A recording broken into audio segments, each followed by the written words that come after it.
Zubair bin Al-Awwam adalah Al-Zubair ibnu Al-Awwam bin Khuwailid bin Abdul Uzza bin Qusay bin Kilab. Nama panggilan familiar beliau adalah Abu Abdullah.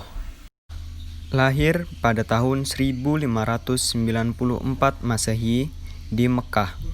Silsilah Zubair bin Awam bin Khuwailid bin Asad bin Abdul Uzza bin Qusay bin Kilab bin Murrah bin Ka'ab bin Lu'ay al-Quraisy al-Asadi.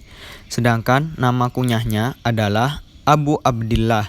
Dia merupakan anak dari saudara Sayyidah Khadijah.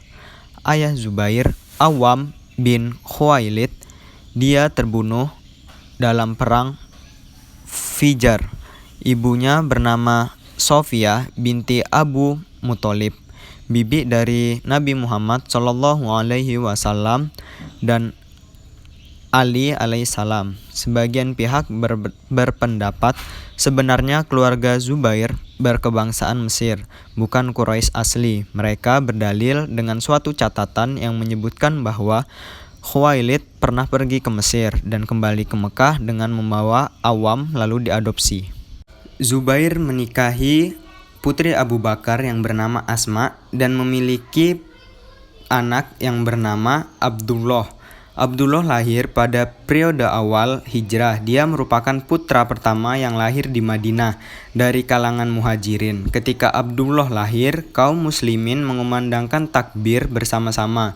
Takbir yang dikumandangkan itu bukan karena Zubair atau Abdullah memiliki kedudukan istimewa, namun kelahirannya adalah bukti kebohongan rumor bahwa kaum Yahudi menyihir kaum muhajirin supaya tidak bisa memiliki keturunan. Para sejarawan menyebutkan Abdullah adalah anak yang pertama lahir dari hasil nikah mut'ah. Selain Abdullah, berikut ini nama anak-anak Zubair. Anak-anak Zubair: Urwah, Mudhir, Hashim, Muhajir, Khalid, Umar, Mushab, Hamzah, Ja'far. Anak perempuan: Khadijah, Ummu Hasan, Aisyah, Habibah, Surah, Hindun, Romlah, Ubaidah, dan Zainab. Di Perang Jamal, seperti yang tersebut dalam kisah Tolhah, perjalanan hidup Zubair berakhir. Setelah ia mengetahui duduk permasalahannya, lalu ia meninggalkan peperangan. Ia dikuntit sejumlah orang yang menginginkan perang terhadap berkecamuk. Ketika Zubair sedang melaksanakan sholat, mereka pun menikam Zubair. Setelah itu, si pembunuh pergi menghadap Khalifah Ali bin Abi Thalib, mengabarkan bahwa ia telah membunuh Zubair. Ia berharap kabar itu menyenangkan hati Ali, karena yang ia tahu Ali memusuhi Zubair. Ketika Ali mengetahui ada pembunuh Zubair yang hendak menemuinya, ia langsung berseru, "Katakanlah kepada pembunuh Zubair, putra Safiyah, bahwa orang yang membunuh Zubair tempatnya di neraka." Zubair adalah seorang yang berbudi tinggi dan berakhlak mulia. Keberanian dan kepemurahannya bagai dua kuda yang digadaikan. Ia juga seorang pebisnis sukses. Harta kekayaannya melimpah ruah. Semuanya ia dermakan untuk kepentingan Islam. Hingga saat mati mempunyai utang. Kedermawanan, keberanian, pengorbanannya bersumber dari sikap tawakalnya yang sempurna kepada Allah. Karena dermawannya sampai-sampai ia rela mendermakan nyawanya untuk Islam. Zubair ahli menunggang kuda sejak kecil. Bahkan, ahli sejarah menyebutkan bahwa pedang pertama yang dihunuskan untuk membela Islam adalah pedang Zubair bin Awam. Di masa awal, saat jumlah kaum muslimin masih sedikit dan masih berkemas di rumah Arqam, terdengar berita bahwa Rasulullah terbunuh. Zubair langsung menghunus pedang lalu berkeliling kota Mekah. Zubair bin Al-Awwam selalu terlibat dalam peperangan bersama Rasulullah, hingga tidak satu pun peperangan yang tidak ia ikuti.